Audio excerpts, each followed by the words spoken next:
All right. So we talked about definite integrals, and we talked about how definite integrals um, represented area. So we had that conversation about area. But if you remember, a while back we were talking about antiderivatives, and I said that whole antiderivative thing was related. And I also said, we have geometric ways of evaluating integrals.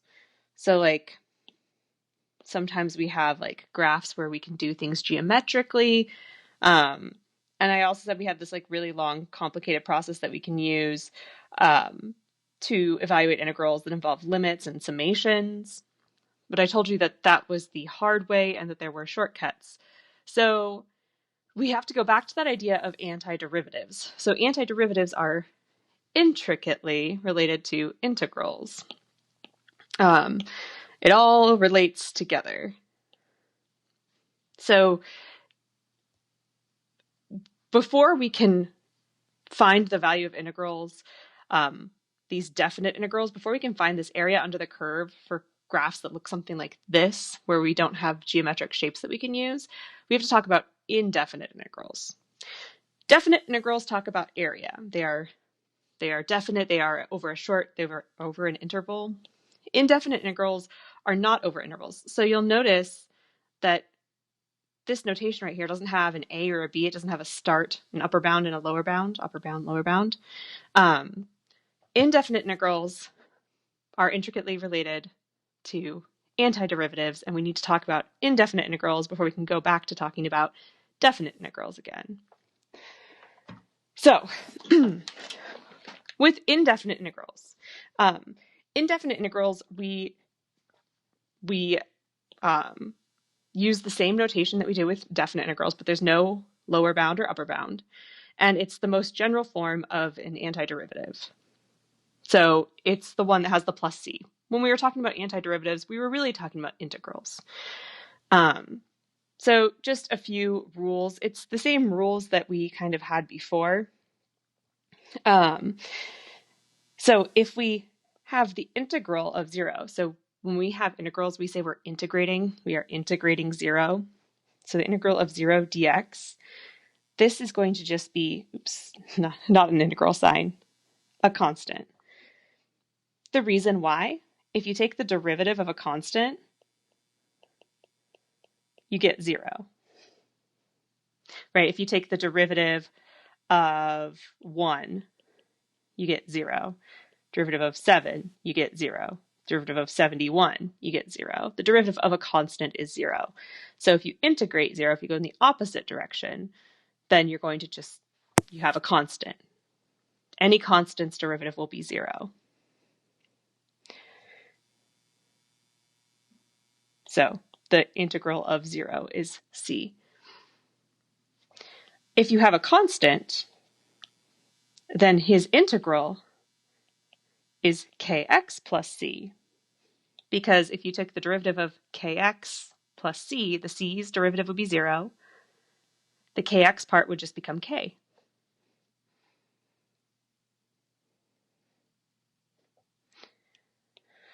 For x to the n, we've talked about this. We have like two different ways of writing it. Either you can write it as 1 over n plus 1 x to the n plus 1 plus c, or my personal favorite, or I guess this one's my personal favorite, or you could write it as x to the n plus 1 over n plus 1 plus c. These are really just the same antiderivative rules we've talked about before. For e to the x, his integral is going to be e to the x plus c. For 1 over x, this is ln absolute value of x plus c.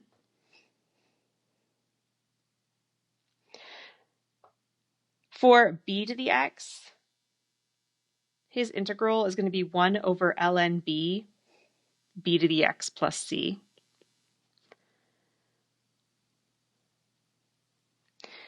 Sine's integral, his antiderivative, negative cosine x plus c. And cosines is positive sine x plus c. If you think of whose derivative is secant squared, it's tangent. So this is tangent x plus c.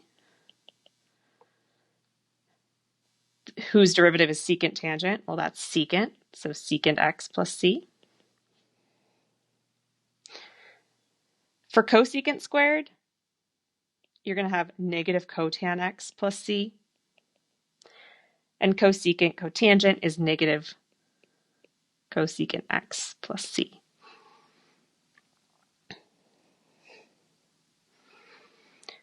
For these bottom integrals, we have 1 over the square root of 1 minus x squared. That was sine inverse's derivative. 1 over 1 plus x squared was tan inverse's derivative. And then 1 over x square root of x squared minus 1, this was secant inverse's derivative.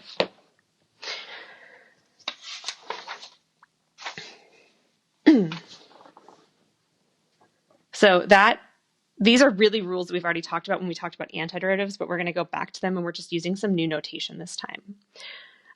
Before I go any further, because I'm remembering something I wanted to talk about, I've been grading the homework 8s. I have to say, and this doesn't relate to everybody, I'm a bit disappointed. I can tell there's a lot of cheating going on with the homeworks. That's kind of disappointing to me. I understand it's hard doing the classes right now. But I can tell that a lot of people are just searching the problems on Google and then writing down what Google says. I can tell this because I also have access to Google, and when 10 plus people have the exact same answer word for word with the same layout, it's quite obvious that the answer was not organic. It's especially at the calculus level, which is really not appropriate to be copying your homework from online. I only assign 3 or 4 problems a week that are graded, and I've provided the answers to you so that you're able to check your work. But what it's kind of turned into is a sometimes just no work at all being shown, or the answers coming straight from Google. That's not the purpose of calculus. It's to have you guys try the problems. If you can't do them, you can ask for help. But I see a lot of situations where it looks like it maybe if help was asked for, that it was just copied down directly from whoever was helping. It's obvious when this is happening, and I really want to see that stopping. So I'm not providing answers for homework number 9. I want to see all work shown on the homeworks. And I want the work to be your own, because you want to feel proud of what you've done in the class. And I don't think you can feel proud of copying down other work. Calculus really requires a lot of problems. You really should be doing all the problems that I suggest to do. The bare minimum, and not even a bare minimum, it doesn't even qualify as a bare minimum, is the 3 to 4 problems I have you turn in a week. That's an absurdly low number of problems to practice for a calculus class. If that's all you're doing, if you're just doing those, and then for those ones you're copying down stuff from Google, you're not going to have the knowledge you need to succeed in calculus 2. You just won't. So I guess I want to use this time to please say the work that you do should be your own. It's really obvious when it's not your own. I don't want to have to pursue academic misconduct charges against anyone. I just want to see people doing their own work. So please make sure, if you don't know how to do a problem, I would rather you leave it blank than see another Google answer come out on the homework. It's so obvious, guys. All right, that is all for that. Now back to our regularly scheduled discussion. So going on, it makes it hard to grade the homeworks too. It gets a little frustrating grading the homeworks. All right. So going on, some notes.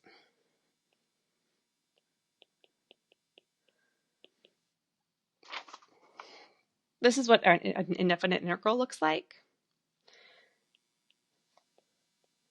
This guy right here is the integral symbol.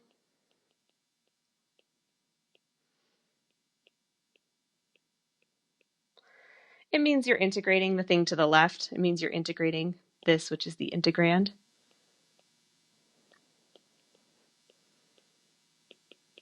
Which is finding the antiderivative.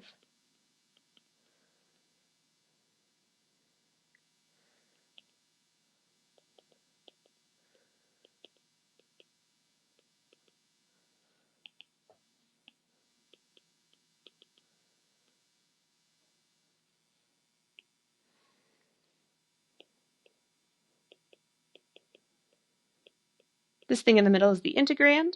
It's what you're integrating.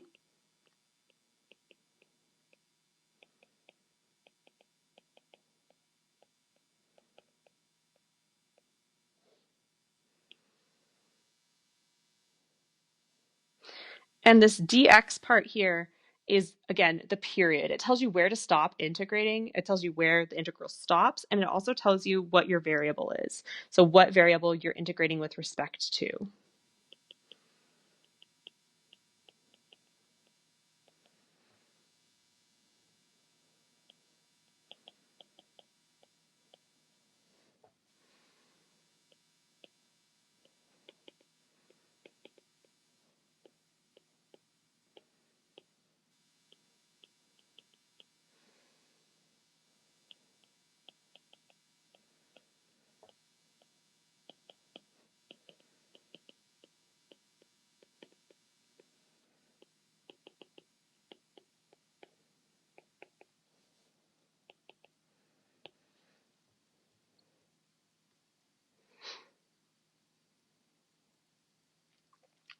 So same thing with differentiation.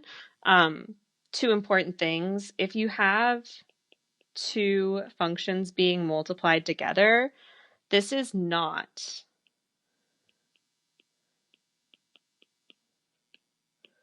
the same thing as the integral of f of x dx times the integral of g of x dx. Right? So just like with differentiation, where you can't just have, if you're multiplying two things, it's not just one derivative multiplied by another derivative. It's that same way with integrals. Same with division. Unfortunately, if you have division here, this is not the same as the integral of f of x dx over the integral of g of x dx.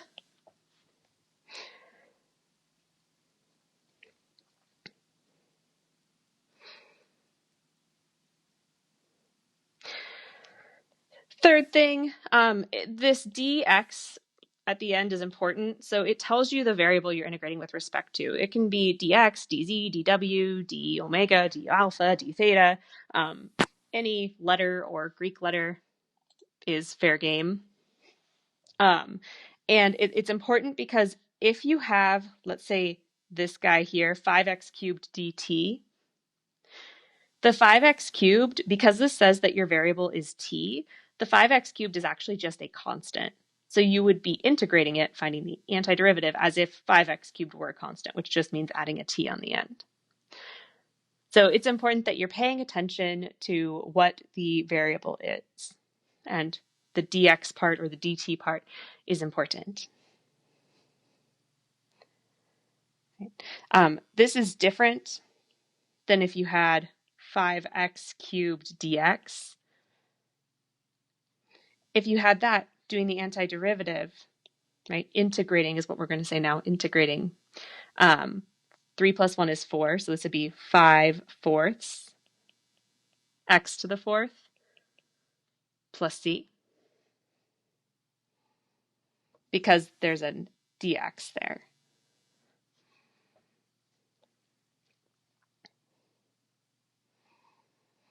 Right, so we're going to do a few examples of this. I'm going to give you guys a chance to work through some of these problems.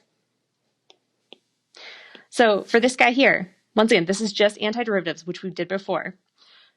All right, once we integrate, we're getting rid of the integral symbol and we're getting rid of the dx. All right, once you've integrated, there's no more integral symbol and no more dx. So I'm going straight into the integrating part. All right, Add 1 to the exponent, so this is 1/5 x to the 5th minus, all right, and the mental math you're doing here, you're adding 1 to the exponent and then dividing the number in front by that same number. So 2 plus 1 is 3. 3 divided by 3 is 1. So this would be, and maybe I'll write it for the first few times because we haven't seen the antiderivatives in a bit. This would be 3 over 3 x cubed. Add 1 to the exponent, that's a 2. So 7 divided by 2, x squared. And for constants, you're just adding an x. So plus 2x, and then always adding a constant at the end, plus c. So simplifying that, 1/5 x to the 5th minus x cubed plus 7 over 2x squared plus 2x plus c. Making note, there's no integral symbol once you've integrated.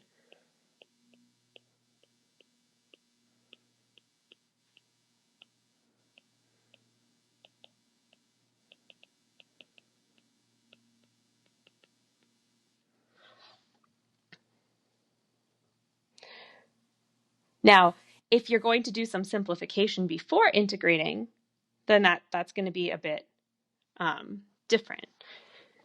So, for instance, if I look at this one, I need to simplify this first before I integrate, before I find the antiderivative. So I'm going to simplify, and if I'm doing that, I'm going to leave the integral symbol alone until I've integrated.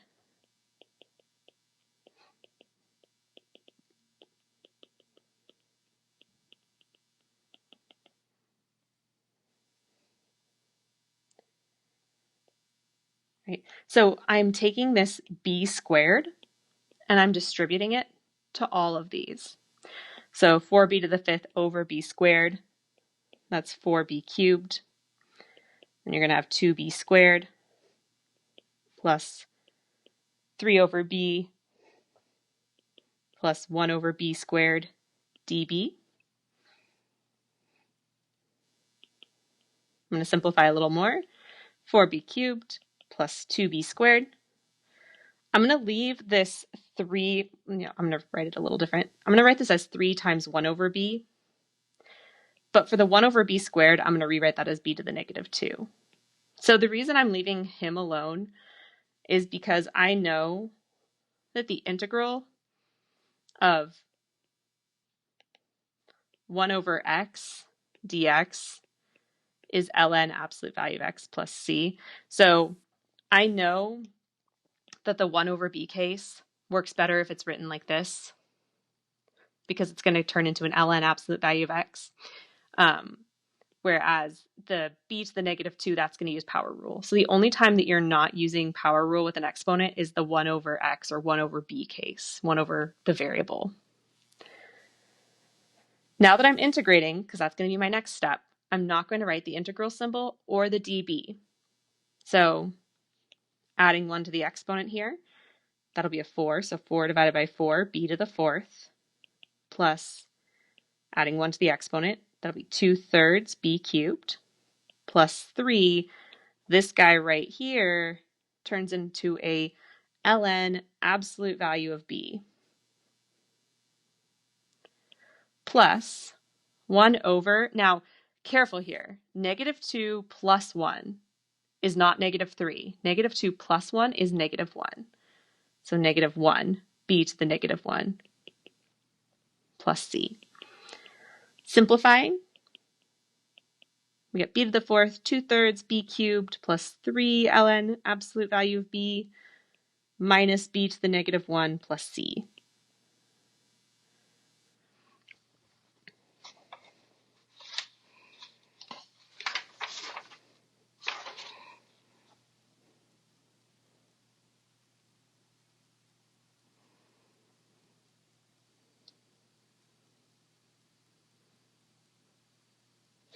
All right.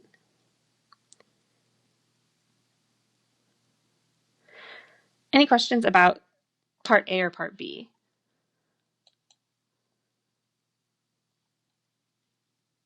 So the question that was asked is, will there be antiderivatives and integration on the final, or just integration? So from here on out, we're just going to call it integration. So antiderivatives and integration are the same idea. When you're integrating, you're finding an antiderivative, but we're going to just call it integration from here on out.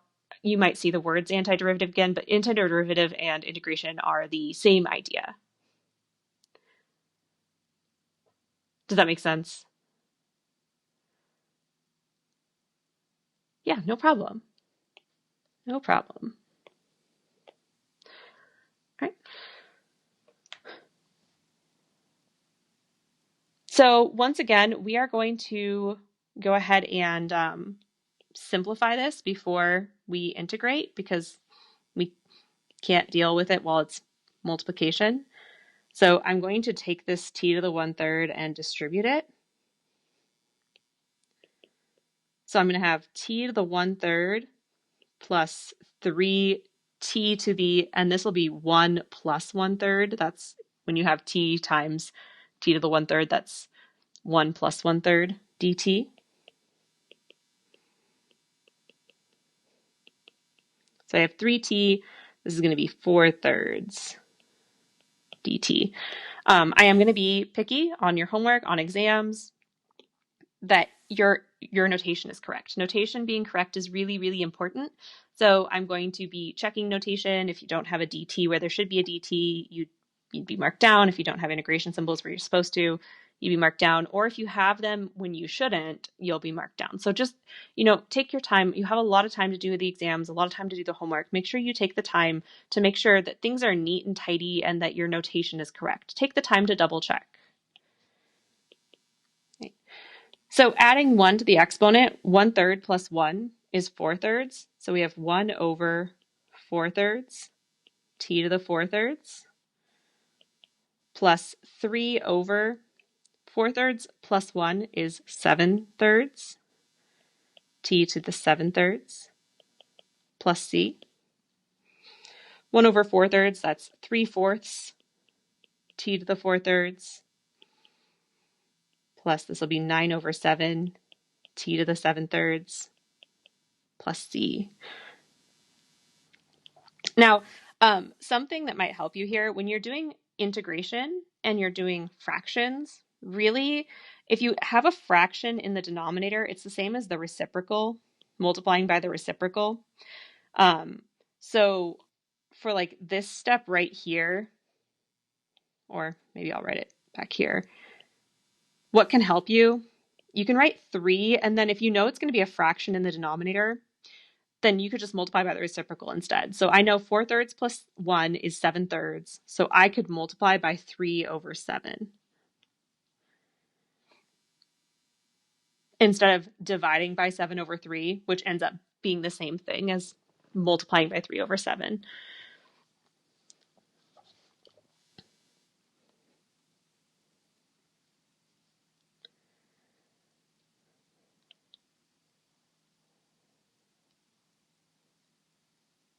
All right.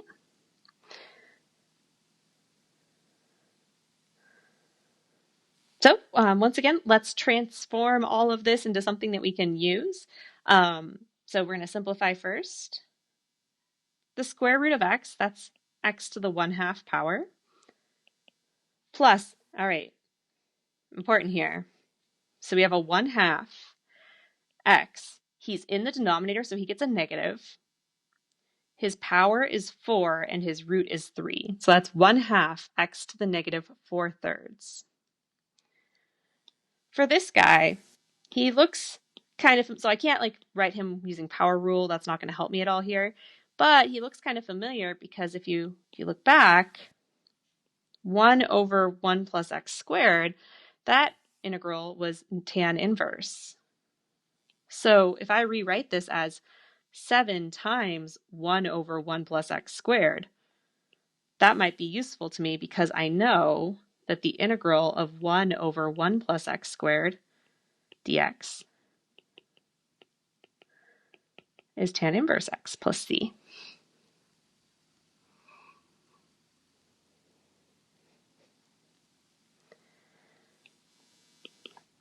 So when I integrate here, I'm going to start kind of writing it this way here, where instead of writing it as 1 divided by, I'm just going to write, if it's a fraction, I'm going to write the reciprocal. So 1/2 plus 1 is 3/2. So I'm going to write 2/3, x to the 3/2. I'll make a note here. This is really the same thing as 1 over 3/2.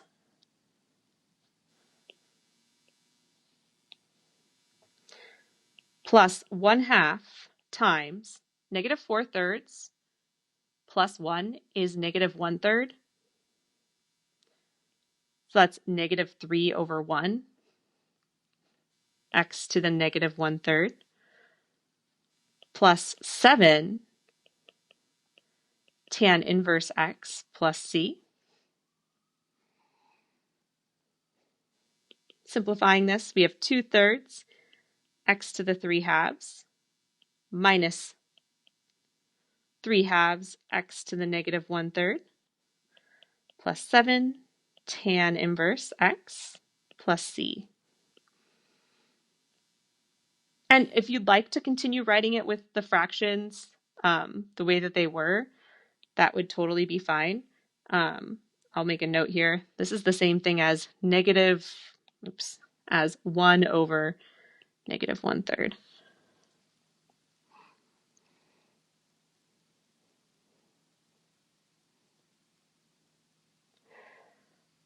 So just like I did with antiderivatives, I'm going to give you a few to practice with.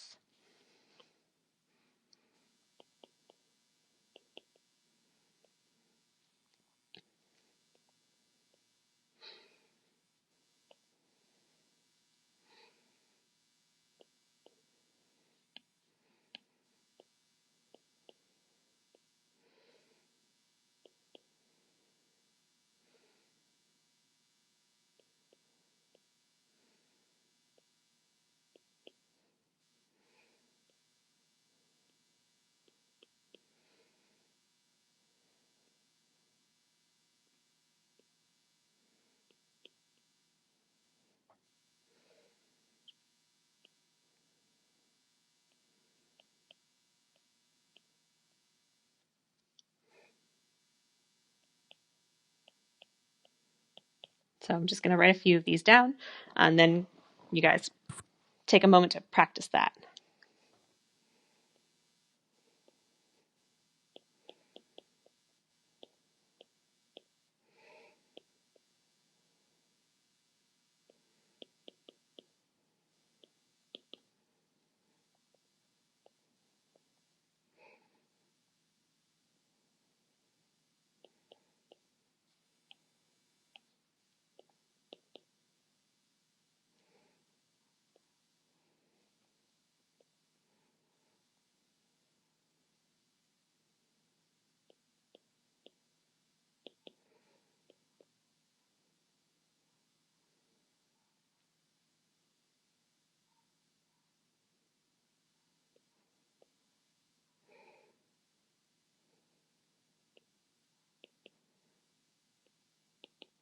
Right? I'm going to give you guys, let's say 5 minutes. That should give you enough time to try these guys out. All right. All right. How are these ones going?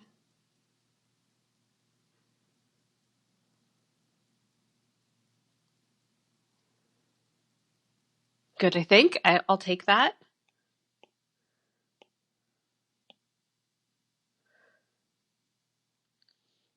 I'm going to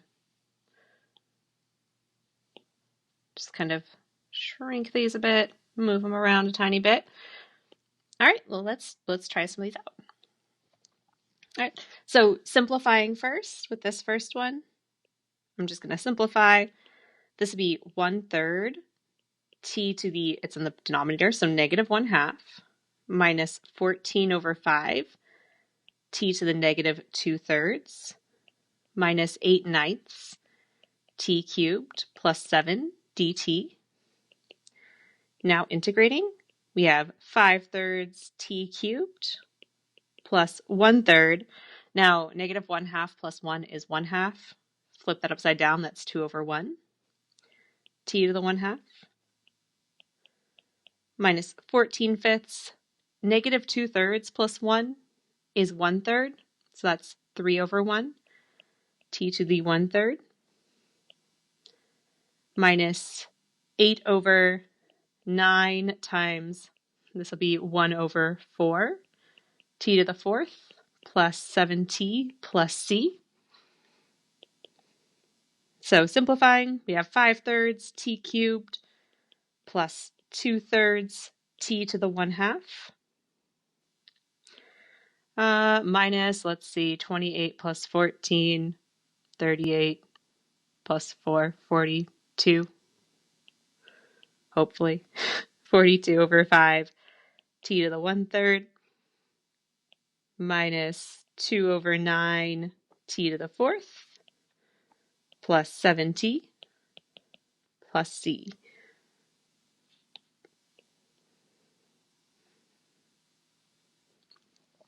How did part A come out?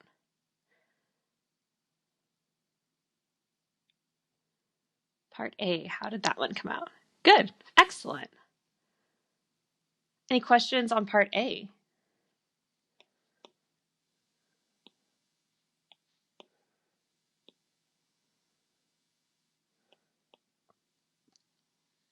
Okay.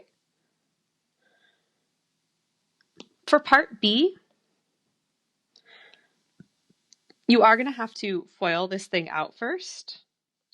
So you'll have 8x squared minus 4x cubed minus 14 plus 7x dx.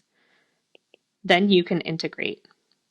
So this would be 8/3 x cubed minus, well, it's 4 over 4 x to the 4th minus 14x plus 7/2 x squared plus c, which just can be simplified a tiny bit. The 4 over 4 can just disappear.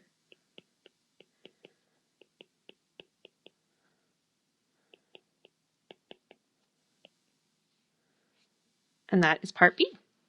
Questions on part B at all?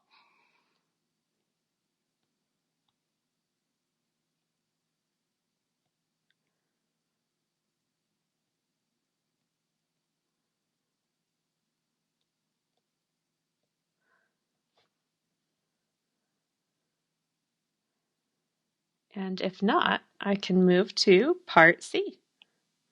Once again, simplification first. So this is, the bottom is x to the 1/2. So this is 16 x to the 5th minus 1/2 minus x to the 1/4 minus 1/2 plus 1 over the square root of x is x to the negative 1/2 dx. So this is 16x to the 9/2 minus negative 1, or x to the negative 1/4 plus x to the negative 1/2. So we have 16, if you add 1 to 9/2, you get 11/2. So that's 2 over 11, x to the 11/2 minus negative 1/4 plus 1 is 3/4. So 4/3 x to the 3/4. Negative 1/2 plus 1 is 1/2. So that's 2 over 1 x to the 1/2 plus c. So we have 32 over 11 x to the 11/2 minus 4/3 x to the 3/4 plus 2x to the 1/2 plus c.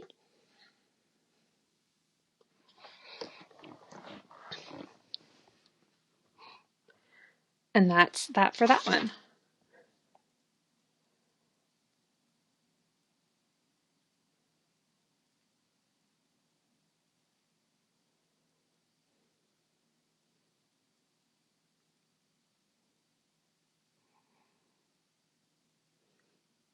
Questions or comments on parts A, B, or C?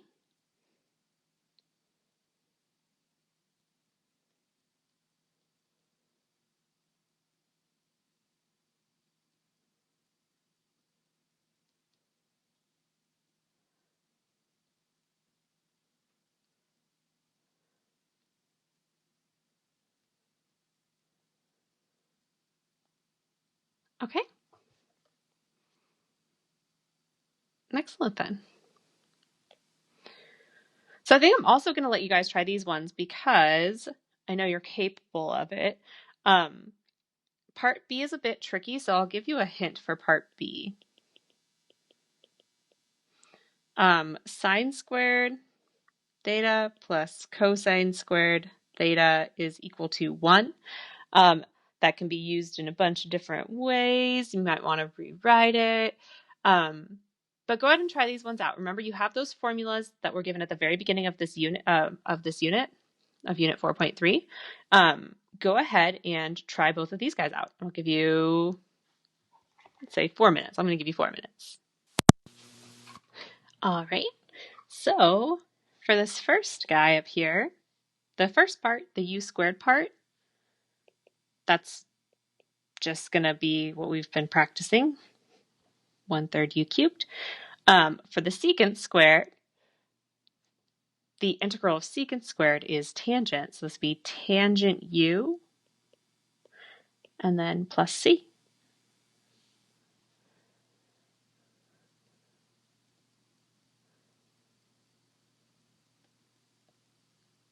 So hopefully that one went okay. The one that might be a little more challenging is this part B one down here. So I gave you this hint. This can be rearranged. If you subtract sine squared off both sides, you get cosine squared theta equals 1 minus sine squared theta. So you can replace this denominator with cosine squared theta d theta. Then you just have to kind of mess around with this. So if you have cosine squared, that's cosine theta times cosine theta, which you could write like this. This is, if you think back to trigonometry, you probably did a lot of tricks like this in Math 149. 127. Sorry. I just got my OSU numbers mixed up. That's the first time that's happened. 127. That didn't sound right. 1149 was trigonometry at OSU. Haven't made that mistake in a long time. All right. Sine over cosine, that's tangent. Cosine is secant. 1 over cosine is secant theta. So we have tangent theta secant theta. And that antiderivative, that integral, is secant theta.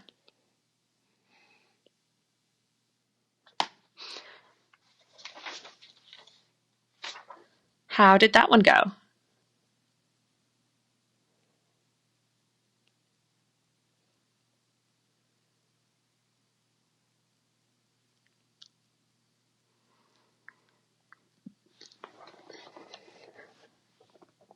It's a bit tricky. Just kind of have to use your trig rules.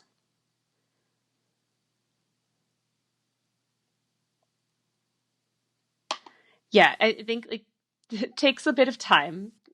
The trig ones are all about just rewriting the trig that you have to match up with oftentimes like tangents or secants or cosecants. Are there any questions I can answer?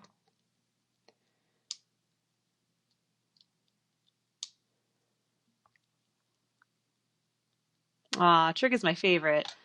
I really enjoy trig. It's my favorite class to teach.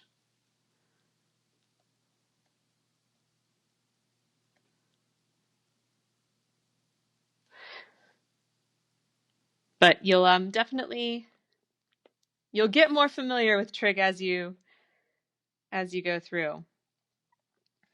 So there's more examples. Really, it's just about practicing at this point. So we have this page of examples, then we have a physics example. I'd like you to also try this guy, right? The more you can practice, the better you're going to feel about all this. All right, so practice these ones, and I'll go through the answers. I know a lot of today is like practice these problems, but honestly, that's the only way things go better. So try A, B, and C. I'm going to set, I don't know, let's do a 7-minute timer, I think.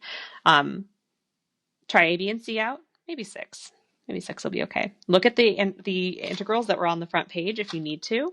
Pay attention to signs and yeah, try these guys out. Try A, B, and C out, and then we'll go through the answers. All right, so my timer just went off. How are these guys going?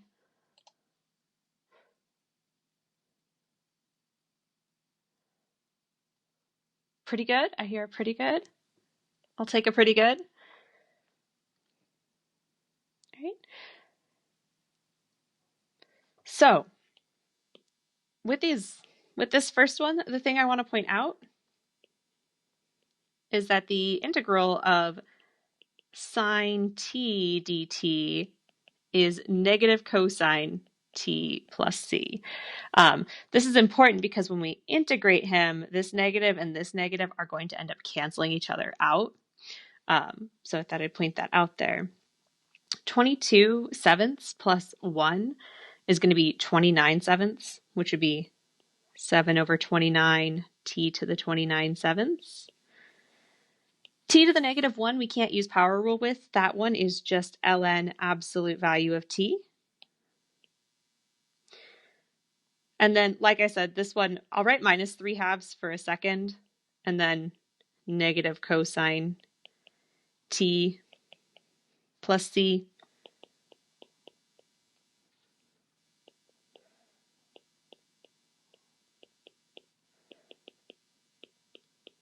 So this becomes plus, oops.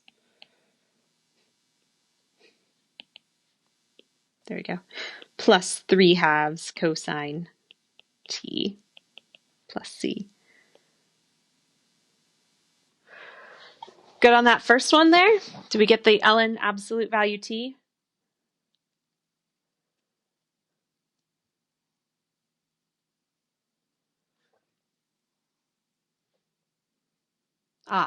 So we definitely want to be paying attention for that, that t to the negative 1. So if you have a negative 1, that's the same as 1 over t. That's going to be that ln absolute value.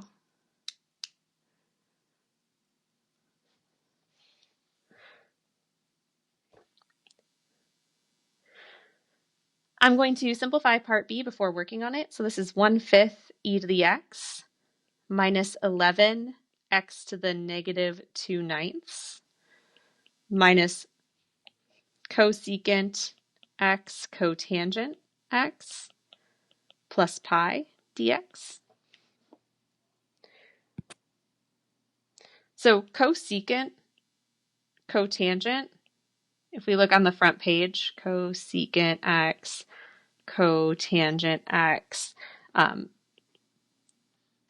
dx. This integral is negative cosecant x plus c. The integral of e to the x is just e to the x, so this 1/5 e to the x will just remain here. Minus 11 times negative 2/9 plus 1 is 7/9. So 9 over 7 x to the 7/9 minus negative cosecant x. Pi is just a number, so this, if you integrate a constant, just add the variable on. So pi x plus c. So 1/5 e to the x minus 99 over 7 x to the 7/9 plus cosecant x plus pi x plus c.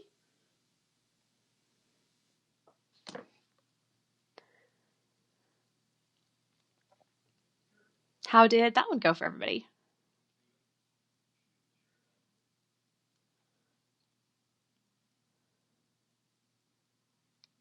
Part B. Not as good. That's good. Are the troubles coming in more with the cosecant cotangent part or converting these radicals?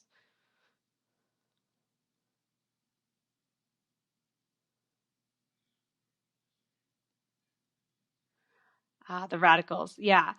So the radicals definitely, that one's just going to take practice. For me, the way I like to remember it, anything in the numerator, can just come out front. If it's in the denominator, it stays in the denominator. And then for the x part of it, if x is in the denominator, he's going to be negative.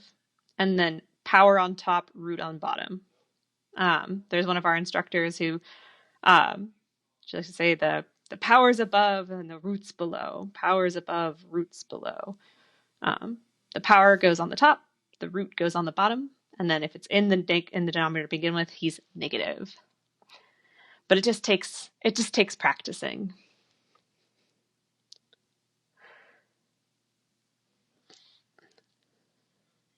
Right. For this next one, we do have an integral for 1 over the square root of 1 minus, let's just say x squared dx. This is sine inverse x plus c. So I could rewrite this as b, I'm going to leave square root 29 alone, but I'm going to write this as 1/4 times 1 over the square root of 1 minus b squared plus b to the 99 db. Now, square root of 29 plus 1, that's not there. I can't simplify that. So this is 1 over the square root of 29 plus 1. I can't simplify it any more than that. B to the square root of 29 plus 1 plus 1/4. This guy becomes sine inverse of b. Sine inverse of b. 99 plus 1 is 100, so 1 over 100. B to the 100 plus c.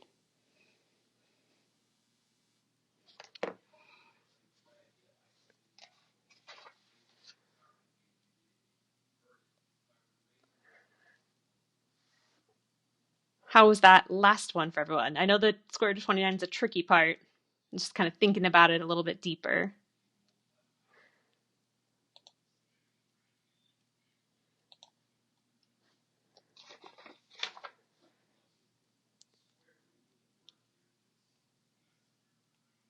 I'm going to go close my door real quick because my husband's now teaching and I can hear him, so do that real quick. All right, there we go. The root messed me up, but everything else is okay. Yep, the square. So I think once you've seen the square root thing once, though, it'll come into place. But yeah, the square root 29 thing is a bit tricky the first time you see that.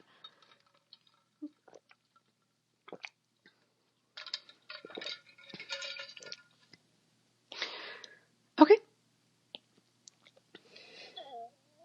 So, last but not least for this section, this unit, the physics part of things. So we talked about how if you have the position function, this was the position function. We said that if you took the derivative of the position function, that this gave you the velocity function. And that if you took a derivative of that, so if you took a second derivative of position, or if you took the derivative of velocity, this gave you acceleration.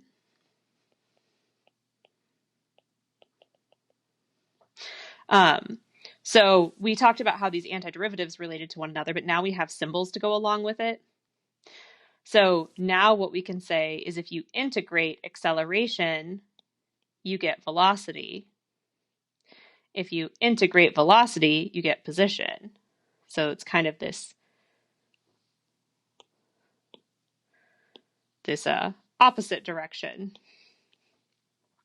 So you integrate acceleration, you get velocity.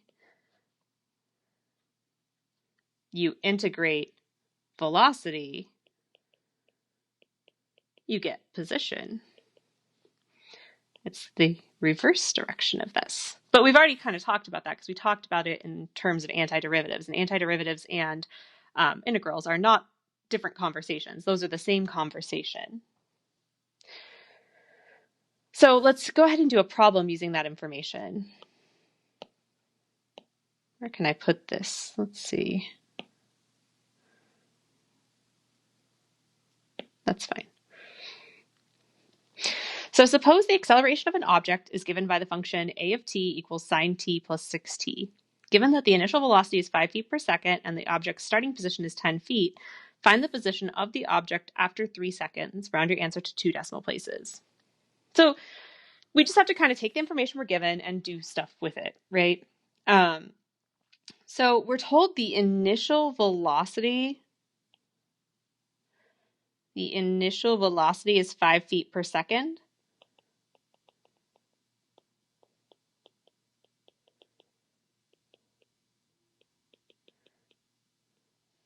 So initial velocity, that's going to be the velocity when the time is 0. When the time is 0, when t is equal to 0, the velocity is 5. And the object's starting position is 10 feet.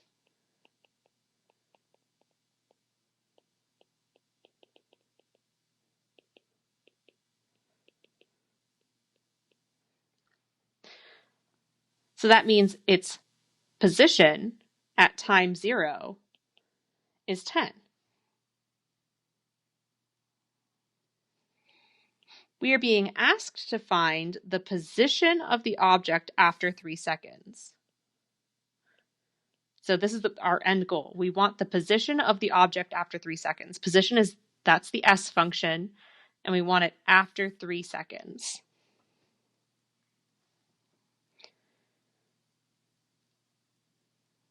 All right, well, we are given an acceleration function, right? We have an acceleration function, and it's sine t plus 6t.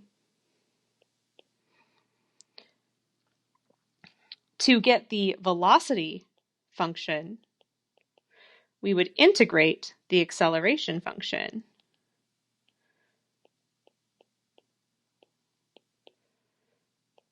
So we would integrate sine t plus 6t dt.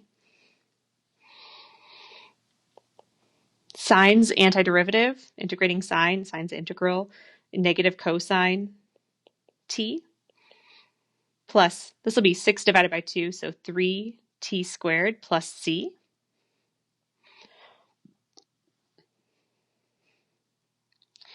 We can now use this initial velocity information to solve for c. So we know that v of 0 is equal to 5. So 5, plugging in 0 for t, is equal to negative cosine of 0 plus 3 times 0 squared plus c. Cosine of 0 is 1, so this is negative 1 plus 0 plus c. So if you add 1 to both sides, you're going to get c equal to 6. So your velocity function is negative cosine of t plus 3t squared plus 6. We need to get all the way down to the position function. So next, we know the position function is the integral of the velocity function. So we're integrating negative cosine t plus 3t squared plus 6 dt. Cosine's integral is positive sign, so the negative sign will stay. 3 divided by 3 is just 1, so we have t cubed plus 6t plus c. Now we can use the starting position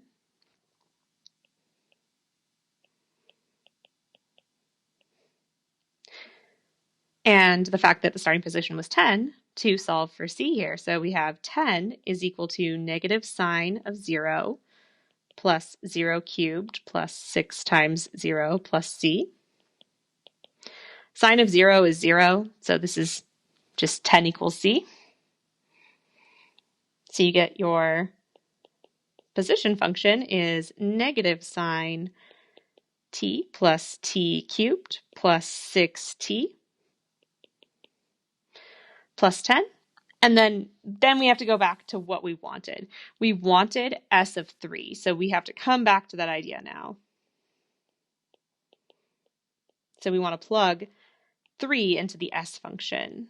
That'll give us our position when time is equal to 3.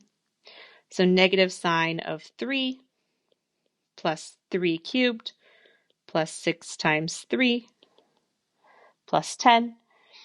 You want to make sure your calculator is in radian mode. Just in general, in calculus, your calculator should be in radian mode nearly always. Plus 3 cubed plus 18 plus 10. So you should be getting 54.86. And this is position, so feet.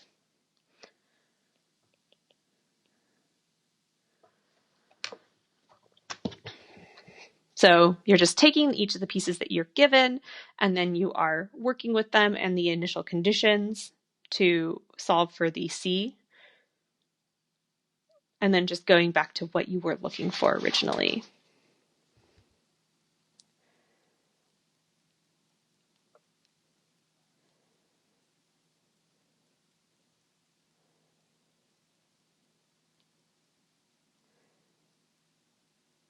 Any questions on that or on anything from 4.3?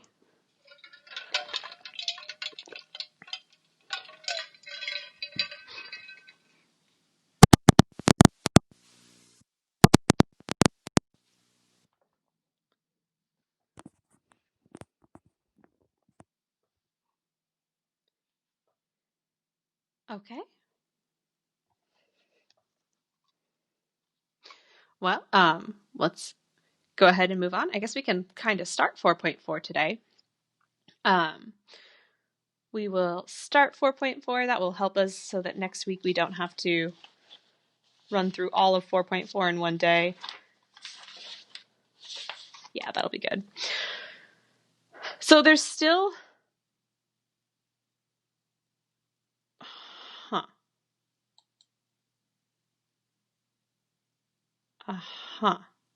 Sorry, I just got an error on my computer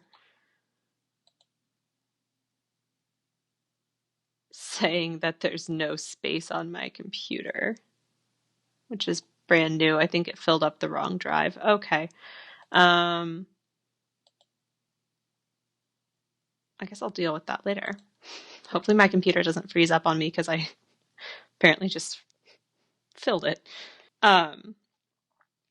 All right, so there's a lot of pieces running around right now that we need to get all put together. So we have this idea of antiderivatives, which we said, okay, well, we'll call those integrals. We have this idea of the definite integral, which we started with, we talked about it being area, but then we're like, okay, but look, if you don't have bounds on here, then you're just looking at antiderivatives. And I told you there's a connection between everything, and there is a connection between everything, and we're about to get to it, and it comes in the form of the fundamental theorem of calculus.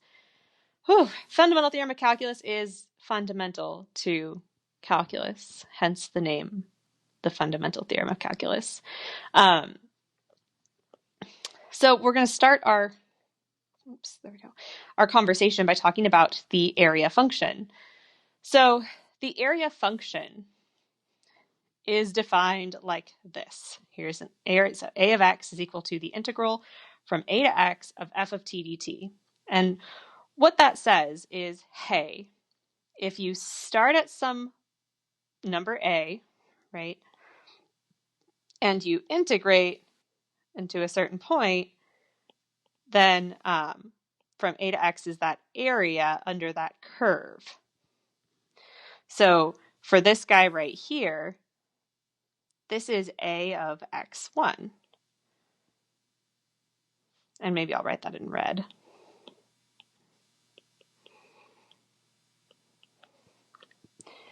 i.e., this is the area under the curve, and it goes from a to x1 of the function f of t dt.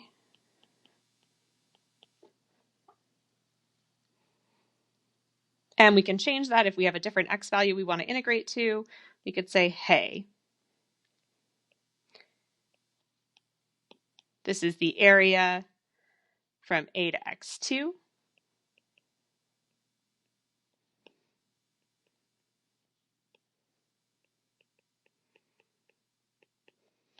of f of t dt. And those are just telling us where we're starting, where we're stopping. It's an area function. So this all just becomes a number in the end once we've plugged in a value for x.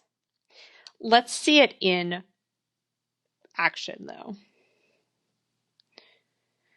All right, so let f be a continuous function with the graph below. Define g of x to be, this is the area function. Find g of 1, g of 6, and g of 9. And note that a quarter circle with radius 2 has area pi. That'll come in handy. So let's start with g of 1.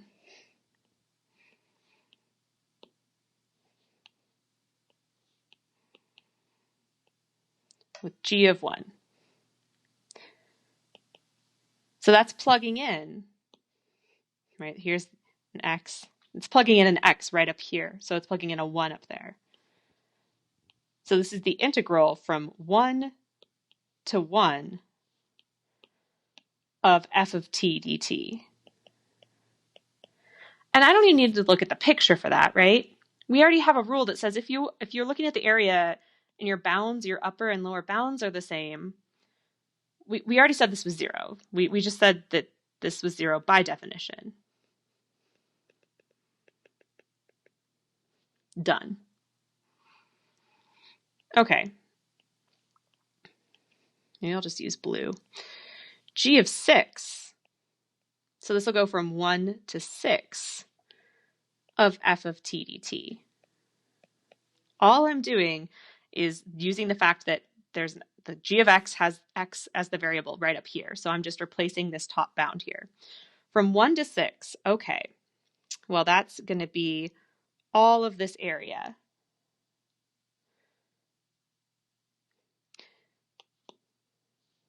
So I'm going to split this into shapes that I can find the area of. So my first shape, my second shape, and my third shape. For my first shape, this is a triangle. It has base 2, has height 2. So the area of that, 1/2 base times height, 1/2 2 times 2. That's just 2. The second one is a rectangle who has a base of 2, a height of 2. So this is just length times width, 2 times 2, which is 4.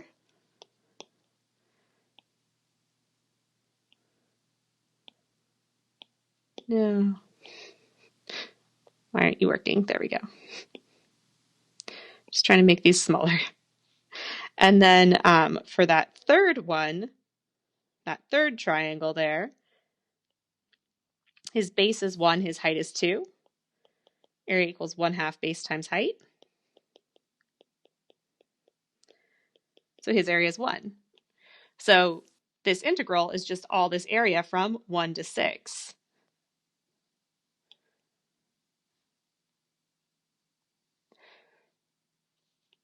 So that's going to be 2 plus 4 plus 1. That's going to be 7. Just adding up area geometrically.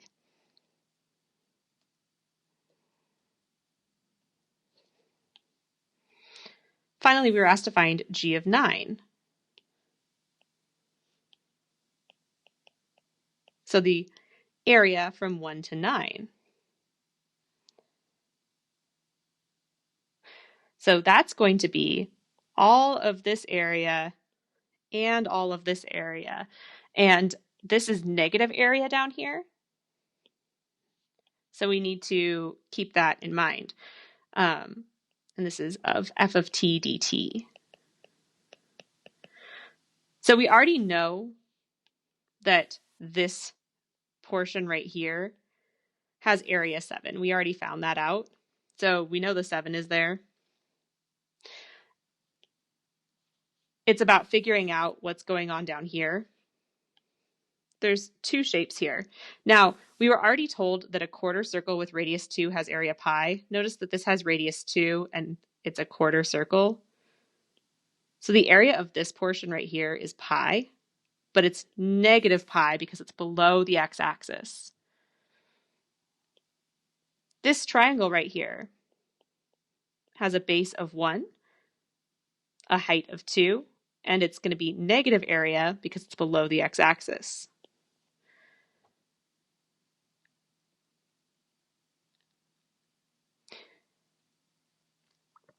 So we have minus 1 minus pi.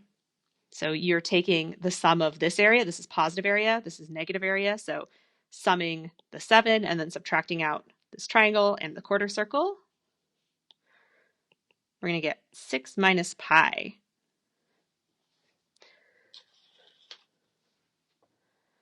And this is the overview. This is the area function.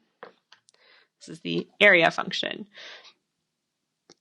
And that's its idea, is that you can find the area starting at some given number, going to whatever x is, whatever you plug in for x. This is important because then we use this area function to do some cool stuff. So there's two parts of there's two parts of the fundamental theorem of calculus. There's part 1 and part 2, and no book or anybody agrees on which one is part 1 and which one is part 2. So anywhere that you go, you might see part 1 as part 2 or part 2 as part 1, just because there's no agreement. I don't know why. One semester was teaching AP calculus at a high school, and I was also teaching at a community college and at a university. And the community college and university had it one way, and then the AP calculus textbook had it the other way, and it was a very confusing semester for me. So just so you know, there's the part 1 and part 2 can be changed depending on where you're looking. All right.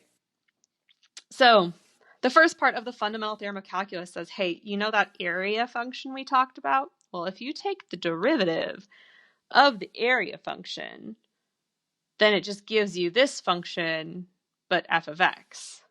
So another way of writing this is if you took the derivative of the function from a to x of f of t dt, this is equal to f of x. This gets used a lot in AP calculus. They love to write problems that involve this. Now, this isn't actually the interesting part or the part that has the most influence or impact on your calculus education. The part that's going to have the most impact is this part 2 part, and it's going to connect everything together. If f is any antiderivative of baby f, then if you have the integral from a to b of f of x dx, this is equal to f of b, capital F of b, minus f of a. This is the part that has massive amounts of impact on what we do. So this says, hey, if you can find an antiderivative, or if you can integrate this function in here, then you can just plug in the bounds to the antiderivative, or the integral, plug in the upper bound, and then subtract out, plugging in the lower bound. And this allows us to stop using geometry and relying on geometry. So this top one gets used a lot in like really theoretical type questions, but it's this bottom one here that has the most impact for us. For using the part 1 though, it's actually, for the most part, rather straightforward. If we have this function here and we're saying, hey, here's an area function, this is an area function. If you find the derivative of this function, what would it be? Well, if we use this formula right here, if we take the derivative, negative 10 to x of the square root of 1 minus t squared dt, taking that derivative, this is just the same thing as plugging in x instead of t in this function here. Really, it's 1 minus x squared.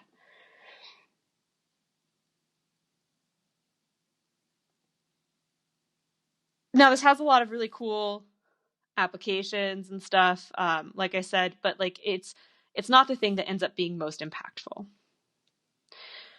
If you take the area function and you take its derivative, and if it's going from, it should be going to x, then you can just replace the variable with an x and bam, you are good to go. The proof of part 1 is extensive and I will not be going through it, but here it is. If you feel like, hey, you're having a great day and you want to go through the proof of this, it is all here for you. This is proof of part 1. Proof of part 2 is down here. I'm also not going to go through proof of part 2. Even though part 2 is the more useful part, we're not going to talk about proof of part 2, but it is here for those of you interested in it. But we're going to more just work on using part 2. All right, we're going to work on using part 2. No more geometry for right now. Using Fundamental Theorem of Calculus part 2. The Fundamental Theorem of Calculus part 2 says you're going to find the indefinite integral, but you don't need to worry about the plus c this time. Because you can find, if you look here, any antiderivative of f. Any antiderivative means you could choose the easiest one, and the easiest one is when c is equal to 0.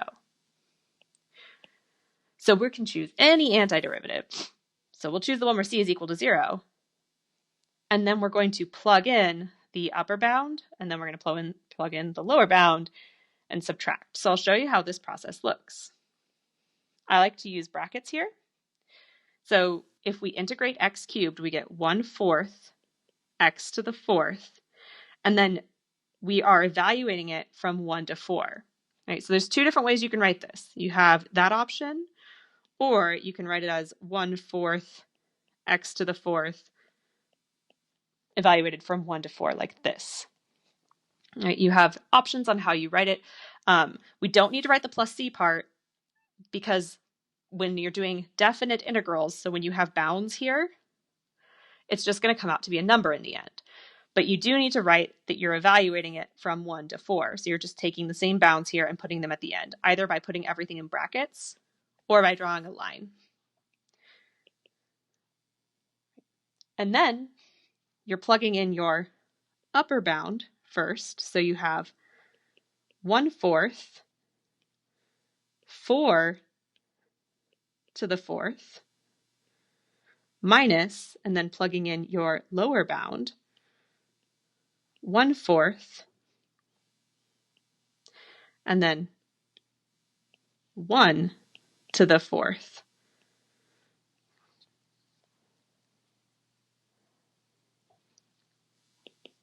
So you get 1/4 times, well, you could divide out of 4. It's going to be 4 cubed, 64. So this will be 64 minus 1/4 is 63.75.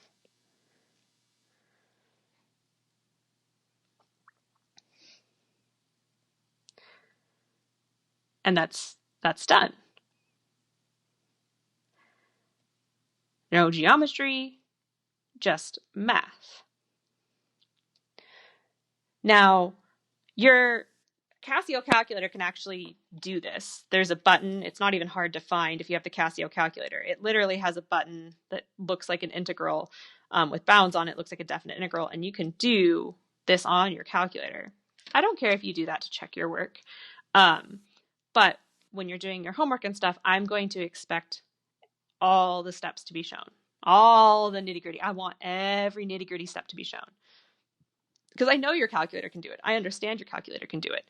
I'm not interested in whether or not you can figure out how to make your calculator do it. I'm interested in, do you know how to do it? Do you know how to do it? So feel free to use your calculator to check your answers. I use calculators to check my answers. But you need to be doing the work, all the work for yourself. A cool trick here, at this step right here, you can also leave the 1/4 pulled out.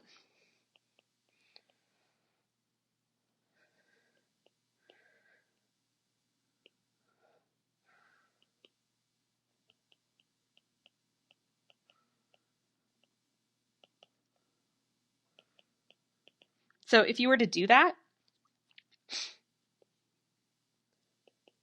like 1/4 x to the 4th from 1 to 4, you could have the 1/4 out here, and then you would do 4 to the 4th minus 1 to the 4th.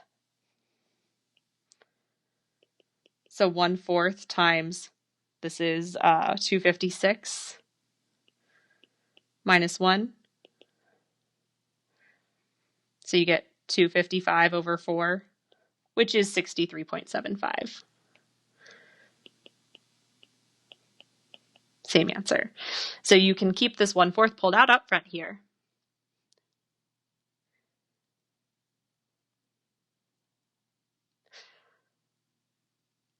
So we'll do a few more examples. Okay. So again, this is a definite integral. The integral of cosine is positive sine. So we have sine u. Because this is a definite integral, we don't need to put the plus c. And we're going from pi over 4 to pi over 2. You plug in your upper bound first. So this is sine of pi over 2 minus sine of pi over 4.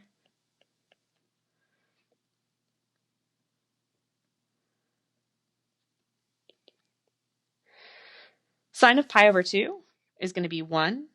Sine of pi over 4 is root 2 over 2. There's no way for me to simplify. I mean, I could make it into one fraction if I really wanted to, but that's that.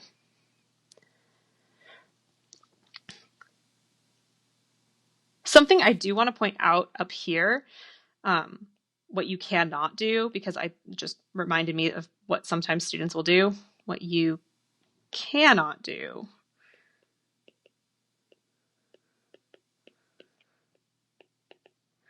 you cannot do 1/4 and then 4 minus 1 raised to the 4th. So you can't plug in and then apply the power. The power has to be applied to each of the bounds individually, so you can't just put the power out here. That won't give you the same answer. You would get 3 to the 4th, which is 81 over 4, so you get 20.25.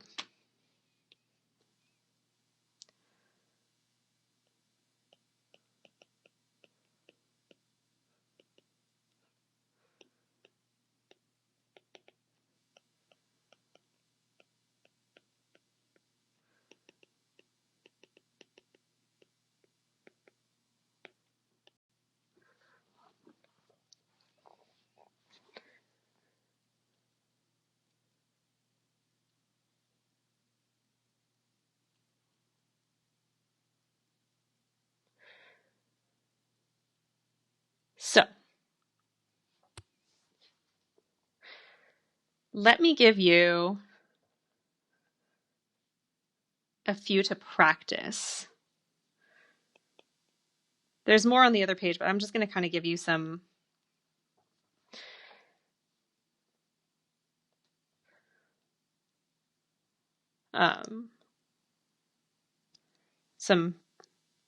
easier ones to practice here.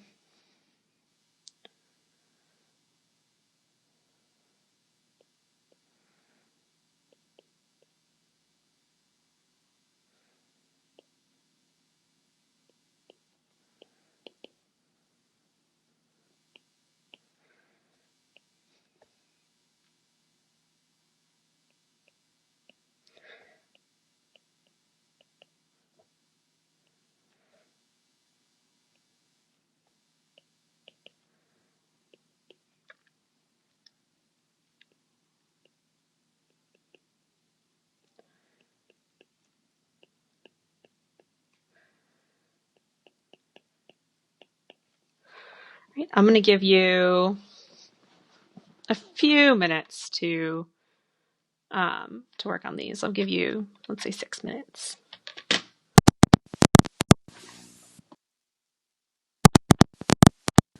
All right, so let's go ahead and work through these problems. So for part A, if we integrate, this is going to be 4/3 x cubed from -1 to 7. Depending on how we want to do it, if we want to leave the 4/3 out, we could do that, and then it would be 7 cubed minus -1 cubed.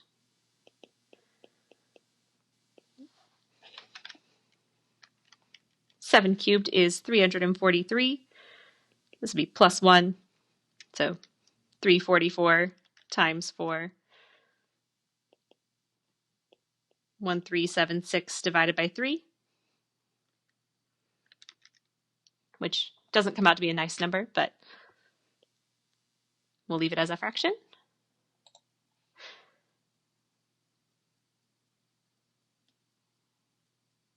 Questions on that first one at all?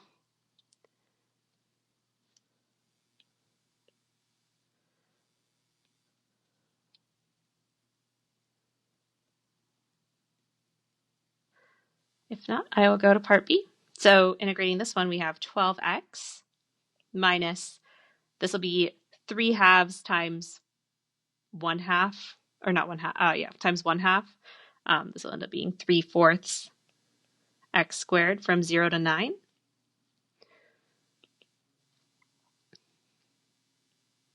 So plugging in 9, I'll just do this as 12 times 9 minus 3/4 times 9 squared. Minus plugging in 0, it's going to be very uninteresting.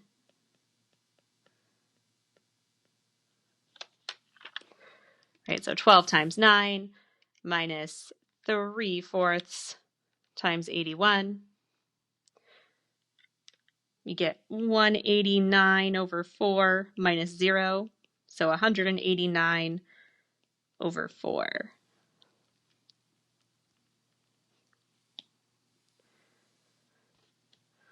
For this last one, the integral of secant squared is tangent, so we have tangent of t from 0 to pi over 4. So that's tangent of pi over 4 minus tangent of 0. Tangent of pi over 4 is 1. Tangent of 0 is 0. So this one just comes out to be 1. And that's that.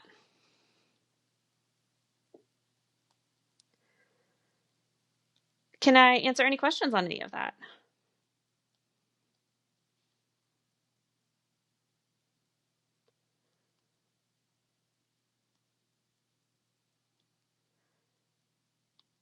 If not, that is all I have for you. If you have any questions, go ahead and feel free to ask them. Otherwise, I will see you guys on Monday. Homework 6 or homework 9 is posted now, and exam 3 is due tonight, so just make sure you get that turned in.